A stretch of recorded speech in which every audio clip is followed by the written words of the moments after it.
तो बड़ी खुशी की बात है, उबैद भाई ने किताब हमको दी। उबैद भाई से साथ हमारा जो है वो जब पत्रकारिता में आए तभी से हो गया,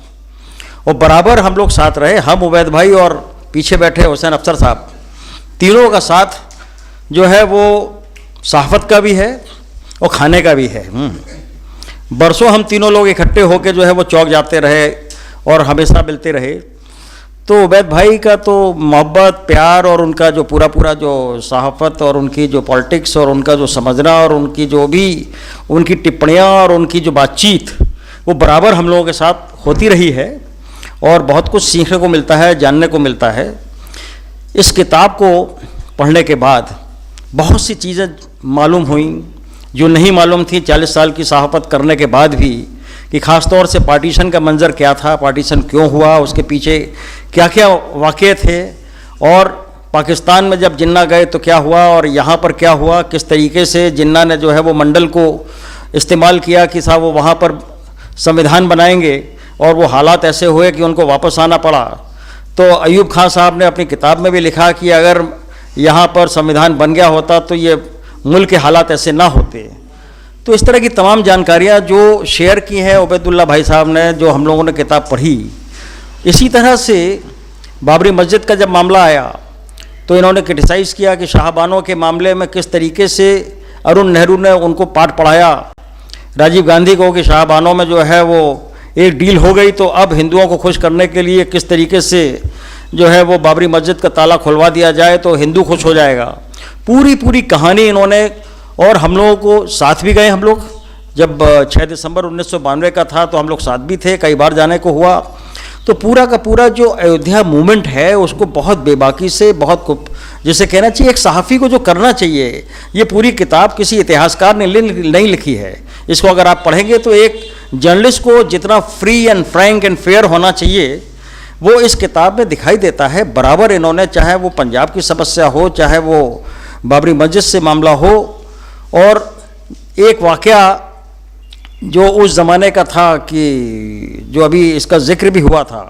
कि हिंदुस्तान से मुसलमान बाहर जाना चाह रहे थे पाकिस्तान, और उसको रोकने के लिए तो पहले मौलाना ने तकरीर करी,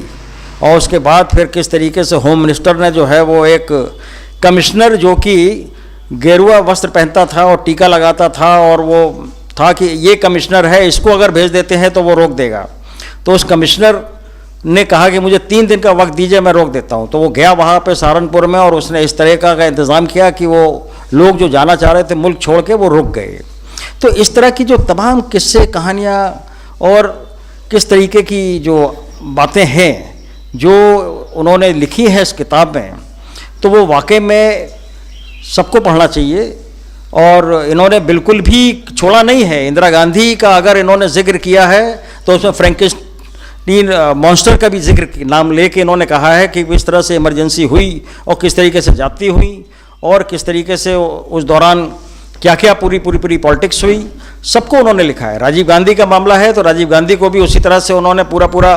ब्लेम किया है, और ये भी दिया है कि राजीव गांधी किस तरीके के उनकी जो कनेक्ट थी, तो उसमें अपना भी किस्सा इन्होंने लिख दिया है कि उनकी कार के बोनेट के आगे ये खड़े हो गए, तो उसके बाद राजीव गांधी ने कहा कि भाई हेरल्ड के एम्प्लॉयज़ की सैलरी जो है आप जैसा कहेंगे वैसे ही दे दिया जाएगा। वो हिमाकत भी इन्होंने की है। ऐसा नहीं है कि मतलब वो सिर्फ सहाफ़ी रह के खबर ही लिखते रहे। अगर ज़रूरत पड़ी तो ट्रेड यूनियन मूवमेंट में ये भी भागीदारी उबैद भाई की रही है, तो उसको भी इन्होंने शेयर किया है। एक घटना इन्होंने मेरे को भी जिक्र कर दिया कि साहब अयोध्या मूवमेंट में जिस तरीके से राजेश्वर राव और पूरे कम्युनिस्ट लोग वहाँ पर आंदोलन कर रहे थे, मीटिंग कर रहे थे, तो वीपी सिंह साहब जो है वो सर्किट हाउस में बैठे हुए थे। तो वो सर्किट हाउस में जब हम गए वहाँ उनसे मिलने के लिए, तो उनसे कहा कि भाई सीपीआई के बड़े लीडर साहब का इंतज़ार कर रहे हैं, आप क्यों नहीं जा रहे हैं? तो उन्होंने कहा कि अगर जाएंगे तो ये दूसरा जो है वर्ग नाराज़ हो जाएगा,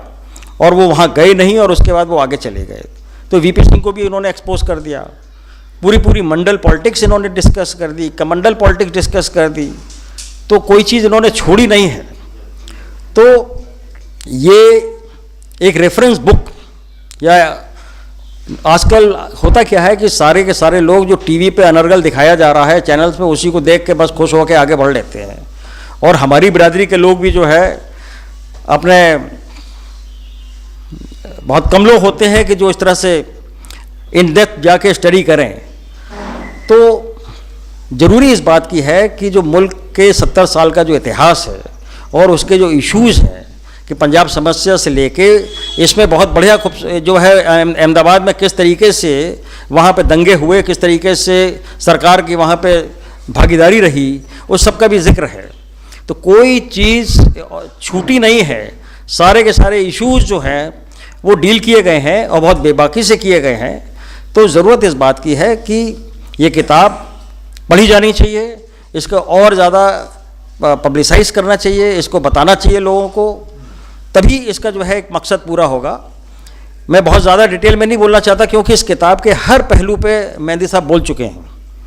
कोई चीज़ बचा नहीं है कि जो उन्होंने जो है इस पर जिक्र ना किया। और इससे ज़्यादा बहुत डिटेल में डॉक्टर रमेश दीक्षित अभी बोलने वाले हैं, तो हम सबका ज्ञानवर्धन होगा।